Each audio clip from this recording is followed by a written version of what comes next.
Vale, seguimos con el tema 14, nuestro último tema, la transición a la democracia, y vamos a acabar los contenidos de esta evaluación hablando un poco de la Constitución Española de 1978, que es la que tenemos actualmente, ¿vale? La que se aprobó en democracia. Vamos a comentar un poco sus pormenores. Os recuerdo que la Constitución fue aprobada por esa comisión de asuntos constitucionales del Congreso, en la que estuvimos viendo anteriormente quiénes eran los 7 padres de la Constitución, ¿no? Cisneros, Pérez Llorca, Soler Turá, Fraga, etcétera, ¿vale?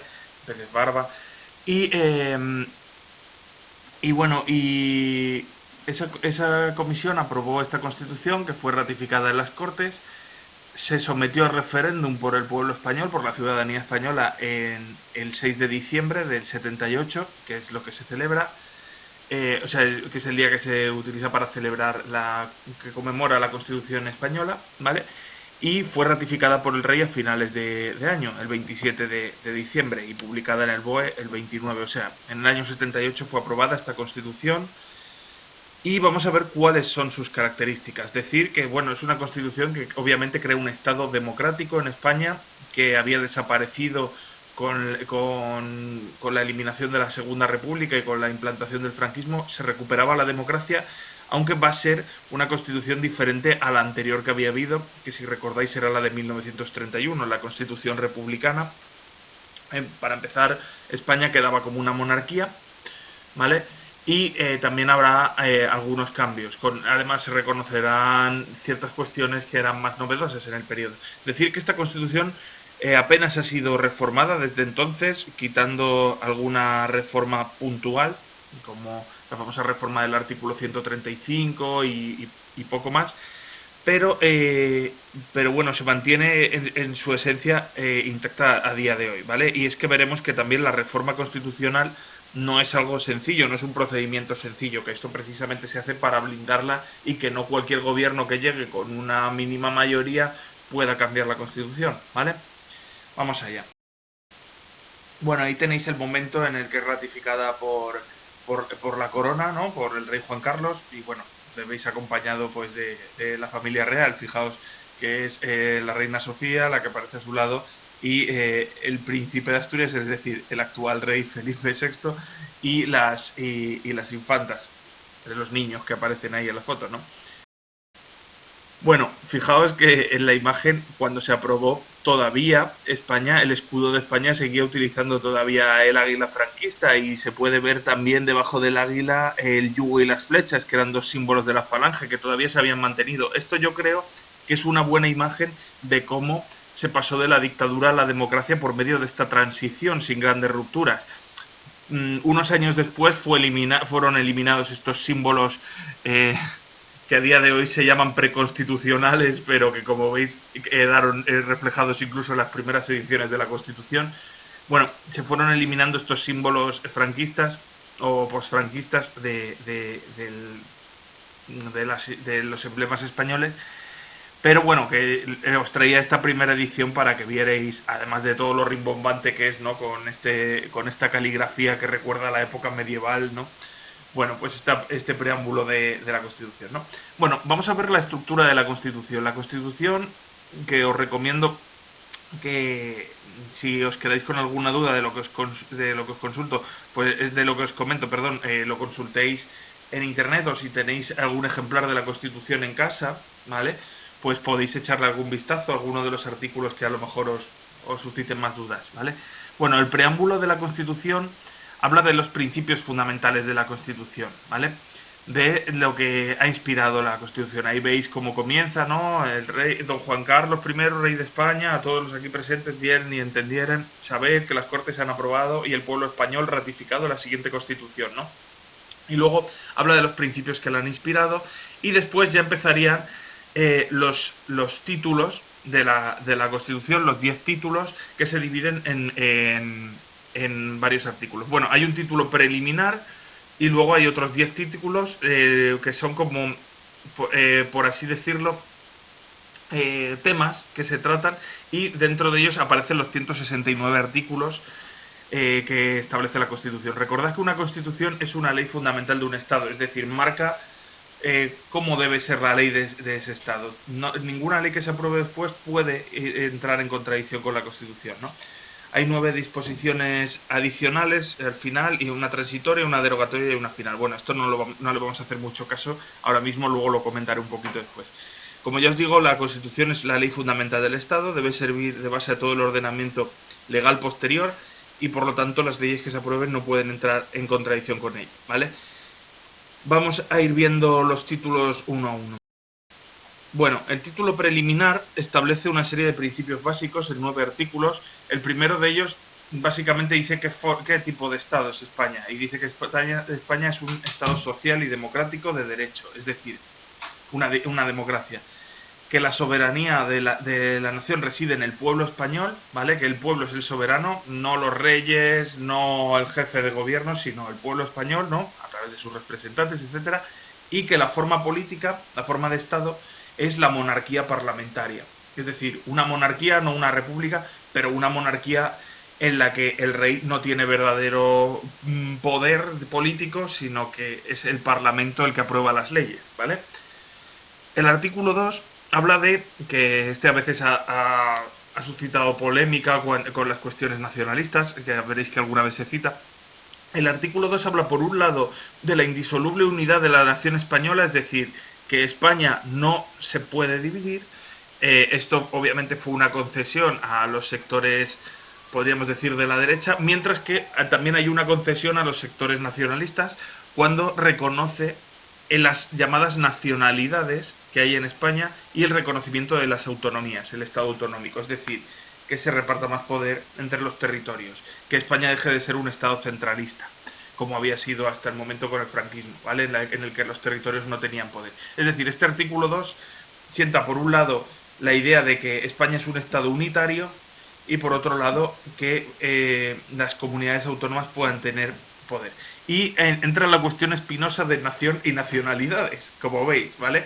Por eso, cuando se habla de la nación catalana, pues la Constitución no reconoce a Cataluña o al País Vasco como una nación en sí, pero sí que habla de nacionalidades, ¿no? Que es un concepto un poco ambiguo, como queriendo establecer un segundo plano respecto a la nación española. Es decir, es como reconocerlo de una forma, pero al mismo tiempo no querer hacerlo, ¿no? Yo creo que en este artículo se ve muy bien el tira y afloja que hubo entre las fuerzas políticas de la transición, ¿no? Pensad en quienes la redactaron, que venían de ámbitos políticos muy diferentes, ¿no? No es lo mismo la AP de Fraga o la UCD que, pues, por ejemplo, la minoría catalana de Roca, que os que estaba contando, ¿no?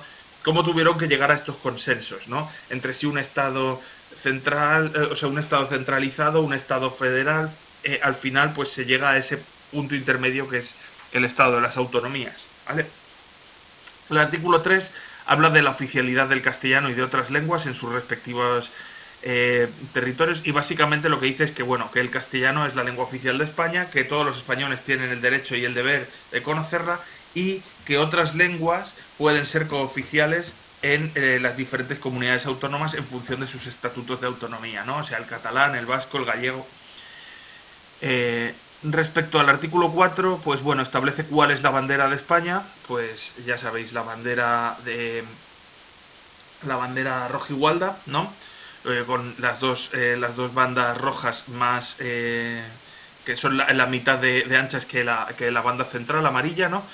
Y que los estatutos de autonomía pueden establecer cuáles serán las banderas autonómicas, ¿no? Es decir, se rechazaba volver a la bandera republicana, se mantiene la bandera que había estado vigente durante el franquismo, que no era una bandera franquista, era anterior, ¿vale? Pero digamos era la bandera monárquica, se mantiene. Y con el tiempo, como ya os digo, se modificará el escudo, ¿no? Quitando esos emblemas que se habían introducido durante el franquismo. El artículo 5 establece la capital en Madrid, es quizá el artículo más corto de toda la Constitución. Dice la capital de España, ¿no? Del Estado español, no sé ahora mismo cómo decía, es la Villa de Madrid, ¿no? El artículo 6 habla de cuál es la función de los partidos políticos, en fin, pues como vehículos para transmitir la soberanía popular, es decir, representantes del pueblo en las cortes, en el gobierno, etcétera, que son los que deben canalizar pues el Estado democrático, ¿no? Cuál es su función, en fin. El artículo 7 habla de la función de los sindicatos y las asociaciones empresariales. Los sindicatos, pues eso, como representación de los trabajadores, y las asociaciones empresariales como representación de los empresarios, claro. Y el artículo 8 pues habla de la función de las Fuerzas Armadas, ¿vale? Para la defensa del territorio, etcétera. Ya digo, si queréis profundizar un poco más en cada artículo, luego los podéis leer. Simplemente os cuento así un poco en general. Y el artículo 9, pues habla de los principios de la ley y de la obligatoriedad de su cumplimiento, ¿no? Básicamente establece que la ley rige para todos, que es obligatorio cumplirla, que las leyes deben publicarse para su conocimiento, que deben hacerse con arreglo a la Constitución, ¿no? Siguiendo una serie de garantías, no vulnerar derechos, etcétera, ¿vale? Vamos a pasar al título primero. El título primero es fundamental y de hecho es uno de los más protegidos en caso de reforma constitucional o incluso en que se aprobara pues eso, el estado de alarma, de excepción o de sitio. Es uno de los, bueno, no todos sus artículos, pero algunos de sus artículos están muy blindados porque precisamente trata sobre derechos y deberes fundamentales, ¿vale? Bueno, el artículo 10 reconoce pues eso, la dignidad de la persona, los derechos inviolables que le son inherentes, el libre desarrollo de la personalidad. Bueno, lo he cogido tal cual, por eso lo he puesto en cursiva, ¿vale? Y luego hay un capítulo primero en este título que habla de la nacionalidad española, la mayoría de edad, el derecho al asilo, en fin. Habla un poco de los derechos que tienen los españoles y los derechos que tienen aquellos que no tienen la ciudadanía española, es decir, los extranjeros que están viviendo en España y que, por ejemplo, no tienen el derecho al voto, ¿no? Hasta que no se nacionalicen, por poner un ejemplo, ¿no? Aunque por lo demás tienen que disfrutar las mismas libertades públicas, ¿vale? Habla también, pues eso, de la repatriación, del derecho al asilo, etcétera, ¿vale? O sea, trata un poco sobre los españoles y los extranjeros en cuanto a los derechos que tiene cada uno. El capítulo segundo ya empieza a hablar de los diferentes derechos fundamentales y bueno, en el artículo 14 para mí es uno de los más importantes porque establece toda la base de lo demás, recogiendo un poco, haciéndose eco de la Declaración de los Derechos, de la Declaración Universal de los Derechos Humanos de la ONU, pues dice que todos los españoles son iguales ante la ley sin que pueda prevalecer discriminación alguna por razón de nacimiento, raza, sexo, religión, opinión o cualquier otra condición o circunstancia personal o social. Es decir, es un artículo básico para garantizar pues eso, la igualdad ante la ley de todos, ¿no? En la sección primera de este capítulo segundo habla de derechos fundamentales, pues ahí los tenéis un poco, luego podéis leer como el derecho a la vida, la libertad religiosa y de pensamiento, el derecho de reunión, la libre circulación, la libertad de expresión, en fin. Bueno, ahora como estamos en la situación de estado de alarma, el estado de alarma puede modificar algunos de estos derechos, como es el caso del derecho de libre circulación, que obviamente está restringido a día de hoy por la pandemia, ¿vale? O sea, en los meses en los que estamos, quiero decir.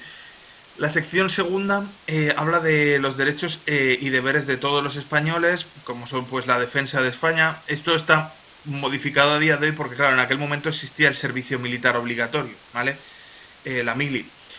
La contribución fiscal, es decir, todos deben pagar impuestos, tienen el derecho a contraer matrimonio, si así lo quieren, el derecho a la propiedad privada, a la libertad de empresa, etcétera, ¿vale? Y siguiendo con este título primero, pues en el capítulo tercero hay una serie de derechos que son casi más orientaciones que derechos plenamente asegurados. ¿Por qué? Pues bueno, pues porque tienen más que ver con cuestiones de tipo económico que son más difíciles de regular y bueno, son más una idea que debería cumplirse, casi más es un objetivo que algo que se pase en la realidad, ¿no? Y ahora veréis por qué. Pues por ejemplo, el acceso a la cultura. Obviamente es obligatorio para las administraciones intentar garantizar el acceso a la cultura a todo el mundo, la protección del patrimonio histórico, artístico, cultural, etcétera, y garantizar el sistema de pensiones, una vivienda digna. Fijaos que ahí ya entramos en temas más espinosos, porque aunque son derechos reconocidos, el derecho al trabajo, por ejemplo, no es tan fácil garantizar estos derechos, ¿no? Muchas veces las administraciones no cumplen con esto, ¿no? Y tenemos casos de gente que vive sin una vivienda digna o que no tiene empleo, con lo cual son casi más orientaciones que algo que esté al 100% garantizado, ¿no? Aunque obviamente las políticas tienden a intentar garantizar estos derechos, o deberían tender a ellos, ¿no? Bueno, El capítulo cuarto habla de las garantías de estos derechos y habla de la institución del defensor del pueblo, ¿no? Para velar por el cumplimiento de estos derechos. Bueno, en la práctica el defensor del pueblo, como es un cargo que introduce cada partido político que está en el gobierno, pues al final muchas veces ha perdido algo de credibilidad para la ciudadanía, ¿no? El capítulo quinto, aunque bueno, perdón, eso que os he dicho es casi más una opinión personal, pero bueno. El capítulo quinto habla de la posibilidad de suspender algunos de estos derechos, fijaos como actualmente, ¿no? En el caso del estado de excepción, el estado de guerra o de sitio, y también la penalización si este recurso se utiliza de forma injustificada. Si se utiliza este recurso sin tener justificación, es decir, para dotar de más autoridad al gobierno en un momento en el que no era necesario, ¿vale? Como habréis visto, hablando de esto, del estado de excepción en el que estamos, que es el más leve de los tres, ¿vale? Son más graves el de guerra y sitio, que restringen muchos más derechos. Pues en el estado de excepción, como veríais, el que lo aprueba es el Ejecutivo, es decir, el Gobierno, pero pasados 15 días lo tiene que ir ratificando en el Congreso de los Diputados, como habréis visto actualmente, ¿no? Como prevé la Constitución, de tal forma que así esto evita que el gobierno pueda estar constantemente gobernando en un estado de excepción sin justificación para ello, ¿no? Hombre, yo creo que la situación actualmente exige que se apruebe el estado de excepción, pero obviamente esa garantía de que sea el Congreso de los Diputados el que lo amplíe, pues permite que no se mantenga como una normalidad, ¿no? Durante toda una legislatura. Bueno, en los de guerra y sitio, pues os podréis imaginar, ¿no? El estado de guerra es pues cuando el país está en guerra y el de sitio cuando se ha sido invadido, digamos. Esperemos que nunca se tengan que aplicar. La verdad es que el estado de excepción es la primera vez que se aplica en democracia, quitando una vez que se aplicó en 2011, si no recuerdo mal, con el tema de la crisis de los controladores aéreos, pero que fue algo muy puntual en el tiempo, de muchísima menos duración. El título segundo habla ya de la primera de las instituciones. Cada uno de los títulos siguientes va a hablar de las principales instituciones del Estado, ¿vale? Y el título segundo habla de la corona. Bueno, no os voy a contar ahora mucho detalle, pero bueno, va de los artículos 56 al 66, al 65, perdón, y se establecen cuáles son las funciones de la monarquía, del rey, de la casa real, cómo se debe hacer la sucesión, la inviolabilidad de su persona, que no está sujeta a responsabilidad, lo cual yo personalmente creo que vulnera el principio de igualdad de todos los españoles ante la ley, ¿no? Que haya una persona que no esté sujeta a responsabilidad legal. Yo creo que es una reminiscencia de otros tiempos, de que se venía de una España franquista y, a ver, no sé, a lo mejor es muy polémica esta opinión, pero estamos en el año 78 cuando se aprueba esto. Creo que en el año 2020 ya no tiene demasiado sentido, pero bueno, habla también de cuáles son las funciones del rey, que en ningún caso son gubernamentales, es decir, el rey no gobierna, sino que bueno, es jefe de las Fuerzas Armadas, es una representación del Estado, tiene funciones diplomáticas, etcétera, pero no puede aprobar leyes, o sea, no tiene la iniciativa legal ni puede gobernar, ¿vale? Sí que ratifica las leyes, ¿vale? O reconoce al presidente del gobierno, pero bueno, eso está más pensado como algo casi simbólico que con poder real. Es decir, en realidad partiendo de la Constitución sí que el rey se podría negar a reconocer un gobierno que ha obtenido la mayoría en el Congreso, ¿no? Pero esto no va a pasar porque obviamente cuestionaría muchísimo cuál es la función de mantenerse al margen de la política del monarca, ¿no? Y además, si eso pasara, hay otros mecanismos para que sí que se acabara reconociendo de todas formas, o sea que se podría proceder de igual forma, ¿no? Así que la idea es que el principio ese de que el rey reina pero no gobierna, es decir, que no tiene poder de verdad, sino que simplemente es jefe del Estado y bueno, y de las Fuerzas Armadas, ¿no? Es casi una representación simbólica del Estado. El título tercero habla de las Cortes Generales, es decir, del poder legislativo. Y bueno, las Cortes Generales, en fin, voy a contarlo un poco por encima sin centrarme tanto en qué artículos viene cada cosa, ahí le podéis echar un vistazo. Pues bueno, las cortes españolas son cortes bicamerales, como ha sido en casi todas las constituciones de la historia de España, quitando la de Cádiz y la Constitución republicana, en las que eran unicamerales. Normalmente siempre han sido dos cámaras, y es el caso de la del 78, de la Constitución actual, ¿no? La de los diputados, el Congreso de los Diputados, quiero decir, que es lo llamada Cámara Baja, y la Cámara Alta o el Senado. En la práctica tiene mucho más poder legislativo el Congreso de los Diputados que el Senado, tiene muchas más funciones, ¿no? De hecho, el Senado, la idea es que sea una cámara de representación casi territorial y bueno,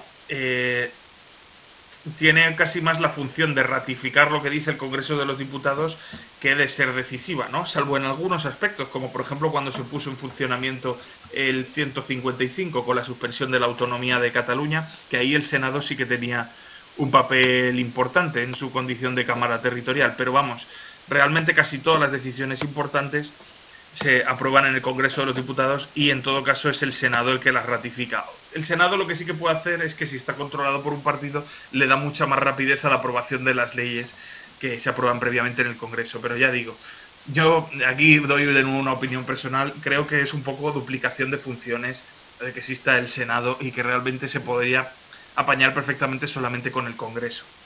O eso, o convertir al Senado en una verdadera Cámara de Representación Territorial, ¿no? Que a día de hoy es como un quiero y no puedo, desde mi punto de vista. Pero bueno, sobre la elaboración de las leyes, pues se habla de los procedimientos entre el artículo 81 y 92, se habla de los procedimientos para cómo se deben elaborar las leyes, ¿no? Y se habla de los tipos de leyes que hay. Las leyes orgánicas, que afectan a derechos fundamentales, por ejemplo, a mí que me toca de cerca, pues las leyes educativas, ¿no? Que son leyes orgánicas, como la LOE o la LOMCE, a lo mejor os suena. Bueno, en fin, la LOMCE es la ley educativa actual. Pues como el derecho a la educación se parece reflejado en el artículo 27 como un artículo fundamental, pues estas leyes lo que hacen es regularlo, ¿no? Establecer cuáles deben ser los principios para garantizar ese derecho, ¿no? Luego, por ejemplo, después de las leyes orgánicas están las leyes de bases que, en fin, que delegan poder legislativo en el gobierno, es decir, el gobierno tiene capacidad también para aprobar leyes, aunque se deban ratificar luego en las Cortes, y los decretos ley que se hacen desde el propio gobierno y que pasan mucho menos filtros en el Congreso de los Diputados, especialmente si esos gobiernos tienen mayoría absoluta, pues el gobierno puede aprobar las leyes, digamos, sin que el Congreso pueda impedirlo o le cuesta mucho más impedirlo, ¿no? Al final, donde se tienen que ratificar las leyes es en el Congreso, aunque sea el gobierno el que tenga la iniciativa, aunque pueda tener la iniciativa legal, ¿vale? O sea, la iniciativa para elaborar leyes, luego aunque las pueda tener el gobierno, se deben aprobar al final en el Congreso, ¿vale? En las Cortes. Y bueno, el último capítulo habla pues sobre la capacidad de las Cortes para ratificar acuerdos internacionales que no entren en contradicción con la Constitución. En fin, pasamos a lo siguiente. El título cuarto habla del gobierno y de la administración, es decir, del poder ejecutivo. Y habla de que, bueno, el gobierno es el que tiene la función ejecutiva, el gobierno lo forma el presidente del gobierno, sus vicepresidentes, ministros y otros miembros que establezca la ley, ¿no? También se establece cómo debe acceder, la forma de acceso al gobierno, pues en principio el partido mayoritario, ¿no? En el Congreso de los Diputados, porque en realidad lo que se vota en las elecciones no es al gobierno, sino a las Cortes. Es decir, cuando podáis votar, votaréis al Congreso, a los representantes del Congreso de los Diputados y del Senado. Y en función de la mayoría que tengan los partidos, ¿vale? En el Congreso de los Diputados, pues el partido mayoritario en principio será el que tendrá más capacidad para formar gobierno, ¿no? Sobre todo eso ha pasado hasta el año 2014-2015, ha sido lo habitual, hasta que se rompió el llamado bipartidismo, ¿no? Normalmente había dos partidos mayoritarios, PSOE y PP, digamos, que el que ganaba las elecciones, pues normalmente era el que gobernaba, ¿no? A día de hoy es más compleja la situación, dado que hay muchos más partidos y todo parece apuntar a que en los próximos años se va a tender a un escenario de formar coaliciones electorales, ¿no? Como está pasando ya ahora y también ocurre en las comunidades autónomas, ¿no? Es decir, que un solo partido no puede gobernar y tiene que apoyarse en otros, ¿vale? Bueno, así que bueno, se establece la forma de acceder al gobierno y también cómo cesarlo, ¿no? Pues las legislaturas duran 4 años, después de eso hay que convocar elecciones y disolver las Cortes, pero también se puede cesar al gobierno sin necesidad de que se disuelvan las Cortes, es decir, sin necesidad de ir a elecciones, por ejemplo, mediante una moción de censura, ¿vale? O una cuestión de confianza, que luego hablamos de ello. Bueno, también se habla de cuáles son las responsabilidades de los miembros y de las instituciones de la administración del Estado, ¿no? Pues las fuerzas y cuerpos de seguridad del Estado, los tribunales, el Consejo de Estado, etcétera. No vamos a entrar en detalle porque es que es mucho. Respecto a las relaciones entre el gobierno y las Cortes, que quedan establecidas en el título quinto, es lo que os decía, ¿no? El gobierno debe responder ante el Congreso. Veréis que todos los miércoles se hace una sesión matinal en el Congreso, una sesión ordinaria de control al gobierno, y puede haber otras extraordinarias, ¿no? Pues en la que el gobierno debe someterse a las preguntas de la oposición, ¿no? Rendir cuentas, es decir, es una forma de evitar que el gobierno actúe sin garantías, sin control, digamos, ¿no? Debe ofrecer la información que solicite las Cortes, someterse a, pues eso, a las preguntas de las cámaras, lo que os digo, ¿no? Esas sesiones de control.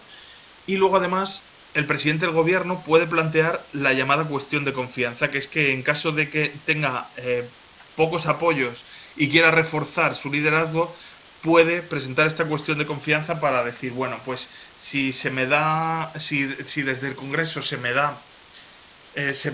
revalida en el cargo, ¿no? Se vota favorablemente a mí, pues salgo autorizado de nuevo, ¿no? Es como una moción de censura, pero al revés. Es el propio presidente el que lo plantea. Obviamente os podréis imaginar que esto no lo hace nadie, porque es un riesgo enorme, ¿no? Pero sí que se ha aplicado en alguna ocasión, solamente ha tenido éxito una vez. Se ha aplicado en muchas ocasiones, casi siempre sin éxito, excepto la vez en fin, que se puso fin al gobierno de Rajoy. La moción de censura, que en este caso es la oposición la que la plantea, es decir, es el Congreso el que la plantea cuando un presidente está muy cuestionado. En el caso de Rajoy fue por el tema de los juicios sobre la corrupción, ¿no? El caso Gürtel, etcétera. Pues el Congreso vota si debe continuar o no. ¿Qué pasa? Que si triunfa la moción, el gobierno deja de estar en el poder. A ver, normalmente una moción de censura solo triunfará si la oposición suma una mayoría que no tiene el gobierno, con lo cual es un caso complejo, dado que normalmente si tienes la mayoría en el Congreso de los Diputados vas a tener el gobierno, ¿no? Lo que pasa es que en ese caso sí que triunfó la moción de censura, así que bueno, se acabó con el gobierno. Y bueno, algo me dice a mí que va a ser más habitual, en los siguientes años van a ser más habituales estos recursos, sobre todo el de la moción de censura, ahora que tenemos un parlamento más fragmentado, con más grupos políticos. Respecto al Poder Judicial, el Poder Judicial reside pues en los jueces y magistrados, y el Consejo General del Poder Judicial es, digamos, el órgano de gobierno, es decir, es como el que tiene, digamos, el que dicta el que establece las normas que deben seguir los jueces, el que, en fin, hace un poco de gobierno de jueces, por así decirlo. Y el Tribunal Supremo es el mayor órgano jurisdiccional en todos los órdenes, excepto en el tema de la Constitución. Es decir, cualquier ley, perdón, cualquier juicio, cualquier procedimiento legal, pues se suele juzgar primero en juzgados de primera instancia, es decir, pues locales, ¿no? Es decir, si cometéis un delito, pues os van a llevar yo que sé, a los tribunales de primera instancia de Móstoles, ¿no? Pero si la resolución de esos tribunales no estáis de acuerdo con ella y creéis que podéis recurrirla en base a la ley, podéis pedir que haya otro tribunal que revise la sentencia, ¿no? Y que de nuevo volváis a juicio. Y eso podría pues ser un tribunal autonómico, o ya en última instancia el Tribunal Supremo. El Tribunal Supremo es el que tiene la última palabra. Si el Tribunal Supremo dicta sentencia, ahí ya no hay ninguna institución que pueda revocarlo. En realidad sí, en realidad luego con el tiempo España entró en la Comunidad Económica Europea, con lo cual a día de hoy el Tribunal de Justicia Europeo, el Tribunal de Estrasburgo, sí que podría dictar una sentencia, pero esto no suele pasar que se eleve a una instancia tan alta un juicio, no sé que sea una cuestión bastante relevante, pero bueno. Ya digo, el Tribunal Supremo es el que tiene la última palabra en materia judicial, excepto en temas constitucionales, que es el Tribunal Constitucional el que juzga cuestiones relacionadas con la Constitución. Ahora lo veremos. También se intenta asegurar la independencia del Poder Judicial, que no dependa del resto de poderes, ¿no? del gobierno. Y pasamos al título séptimo, que habla de economía y hacienda. Y básicamente es un poco los principios rectores de la política económica, cómo se deben aprobar los presupuestos generales del Estado, en fin, que es obligatorio pagar impuestos, en fin, vamos a pasar porque es que es mucho, si no, comentar toda la Constitución tan en detalle. El título octavo habla de la organización territorial del Estado y aquí, bueno, pues se establecen los principios generales, se establece el principio, digamos, de subsidiariedad, es decir, el gobierno central es el que tiene la última palabra, es decir, a ver, no es eso exactamente lo que quería decir. El gobierno central, digamos, es el que cuando se elaboran leyes desde el ámbito estatal, ¿no? Desde las Cortes Generales, desde el gobierno, etcétera, esas leyes no pueden contradecir las instituciones locales ni autonómicas, ¿vale? Eso es el principio de subsidiariedad, ¿no? Pero sí que se delegan muchas competencias a las comunidades y a las localidades, ¿no? Así que bueno, básicamente, sin entrar en mucho detalle, esto si dais geografía en segundo de bachillerato os lo van a explicar mucho más en detalle, pues básicamente están los municipios, comunidad básica, ¿no? En la que, bueno, están los alcaldes, etcétera. Luego estarían las provincias, que tienen sus diputaciones, excepto en las comunidades autónomas que son uniprovinciales, que no existe la diputación. Por ejemplo, en Madrid no hay diputación, pero por ejemplo, en la Comunidad Valenciana, aparte de haber en fin, un gobierno de la comunidad, pues hay también una diputación en cada una de las tres provincias que la componen, ¿vale? En las islas en las Islas Baleares y en las Islas Canarias, pues están los cabildos y los consejos. Y luego estarían las comunidades autónomas. Las comunidades autónomas que tendrían sus estatutos de autonomía para regularse y que tendrán también sus propios organismos ejecutivos, ¿no? El presidente de la comunidad autónoma, el consejo, etcétera. Y también tendrá su poder legislativo, ¿vale? Es decir, tendrá su propio parlamento, también tiene sus propios tribunales, ¿vale? Y tienen una serie de competencias que el Estado les delega, como por ejemplo en sanidad, en educación, en determinadas cuestiones, aunque siempre tiene la última palabra el Estado, ¿vale? Aunque tienen mucha libertad en determinadas cuestiones, las comunidades autónomas al final no pueden contradecir, por ejemplo, una ley orgánica aprobada por el Estado, ¿vale? Además, hay mecanismos para establecer el control del Estado sobre las autonomías, a pesar de que gocen de esa libertad, y el más drástico de ellos es el artículo 155, que supone la intervención de una autonomía en caso de que se rebele contra el Estado, que es lo que pasó en Cataluña hace unos años, como recordáis. Bueno, el, el título noveno es el que habla del Tribunal Constitucional, que como ya os digo, es aquel que juzga todos los recursos de inconstitucionalidad. Es decir, cuando alguien plantea que algo es inconstitucional, que incumple la Constitución, se plantea ante el Tribunal Constitucional, que es el que debe resolverlo. También resuelve los conflictos entre el Estado y las comunidades autónomas, los conflictos de competencia, ¿no? Cuando hay una duda entre si esto lo puede hacer una autonomía o es papel del Estado o al revés, ¿no? O entre varias comunidades autónomas, ¿vale?